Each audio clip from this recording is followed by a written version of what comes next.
Good morning, NASFA. Good morning. I think you all survived the parks last night, maybe, or Disney Springs. We went there and it was crazy, all these kids everywhere. It was fun, but it was crazy. So first I'd like to introduce our head table. To my left is Megan Koval. You know Megan, I think. Justin Drager. To my right, from the far end, Brenda Hicks, your new chair-elect, and Lori Vetter, our current past chair. And we did not plan the red, white, and blue. We got up and we said, now see, they think we're planning our outfits together, and we're really not doing that. It's been a pleasure working with these folks over the last year, and I'm looking forward to another productive and fun year ahead. So now's the time, right? I've been thinking a lot about what to say to you as national chair and what it means and what I might say. So I thought back over past conferences and the speeches I've heard over the years and realized that there's actually a little bit of a formula to these speeches, right? Every speech includes some type of thank you to one's institution, family, mentors, and staff. Next usually comes some sharing of ideas on what the year ahead will hold for the organization. Somewhere in the mix is an acknowledgement of the meaningful good work that we as financial aid professionals do every day to make a difference in our students' lives. Then there's a call for people, you, to volunteer or get involved, stay involved in our state, regional, and national organizations. And then, of course, a plug for next year's conference. This is a tried and true format because it gives the highlights and gives people a sense of continuity and direction while making them feel valued. All good things, important things. But by this point in the conference, most people's brains are tired, right? We've been absorbing so much from our sessions, informal conversations at water coolers, trying to become better aid people and better professionals, taking thoughts back on how we might improve our offices and ourselves.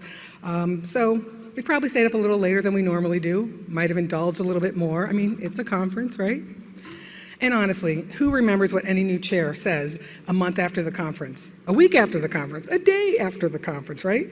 So when I was tempted to simply tell you to look at the NASFA website for a memo of the salient points that I was going to talk about today. And then I thought, oh, actually this is being recorded, so I can't do that. So here we go. First, a heartfelt thank you to the wonderful people at DePaul University who have supported me over the years and will continue to keep things running while I serve as chair. They are some of the finest people I know, and I'm honored to work with them. I think some of them might be watching now. Hi, guys. Thanks as well to Lori and Billy Joe for their leadership, mentorship, and friendship.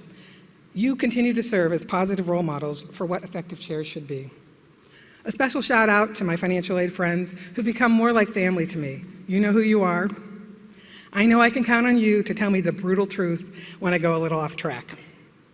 I also want to recognize the work of Justin and the NASFA staff in the effort they put into helping me prepare for the coming year. I'm not always the best student, but they've shown remarkable patience in getting me ready and up to speed. Many thanks as well to you, the NASFA membership, for giving me the opportunity to serve as your chair for the next year. I will do my best to represent you well. And finally, a thank you to my family, especially my husband, Grant, who always had my back and never doubted my ability to do whatever I set my mind to.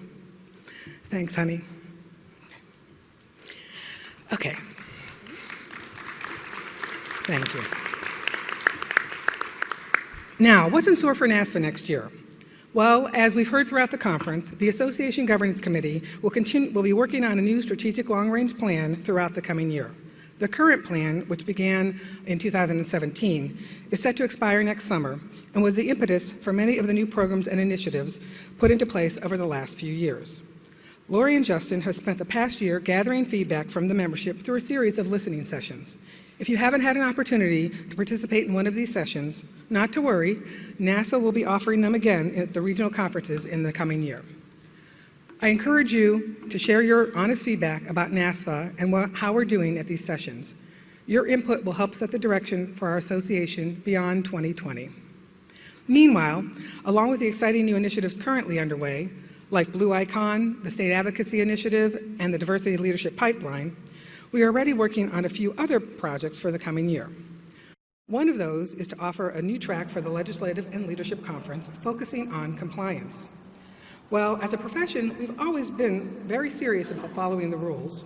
The increasing complexity of federal regulations and the sometimes lightning speed in which we have to implement them, along with other challenges like increased fraud investigations, mean that many of us are creating staff positions dedicated to compliance.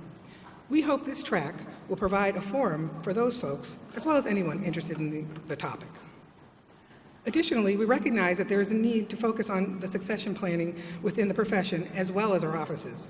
As a whole, we're a fairly seasoned group, and a good number of us are set to retire very soon. So we need to be intentional about preparing the next generation to lead our association and our institutions into the future. Therefore, we will be forming a succession planning task force to address this issue. Look for call for a volunteer coming soon. These are just some of the projects underway for the next year. Of course, Justin and the NASFA policy staff will continue to keep a close eye on the policy scene in the coming year and provide the regular updates on the relevant financial aid issues that we sometimes take for granted. Yet, this policy work is at the heart of the NASFA mission, and your participation is vital to our continued success.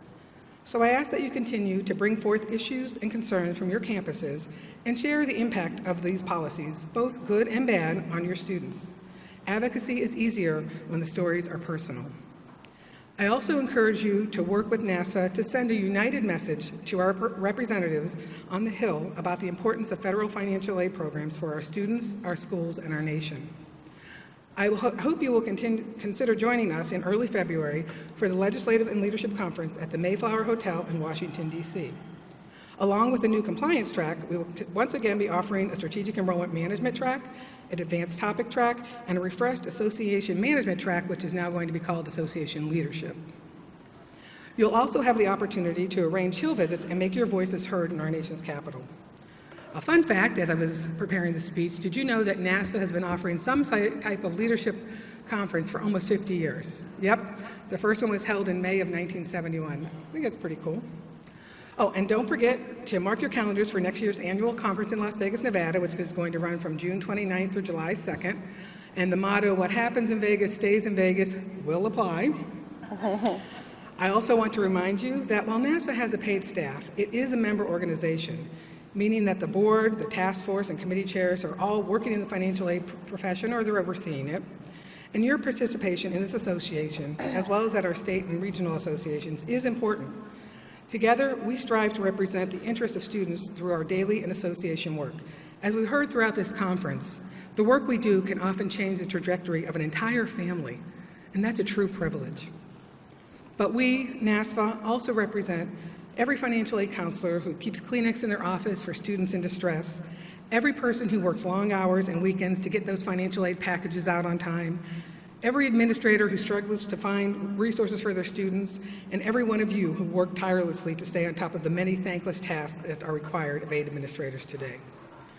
So, as I reflect on what it means to be chair of this incredible association, I'm reminded that titles and positions are really nice, but they don't matter in the long run. What matters, I believe, is making a difference in someone's life, helping someone along their path toward a better future. To me, that's real power, and that's really all that matters.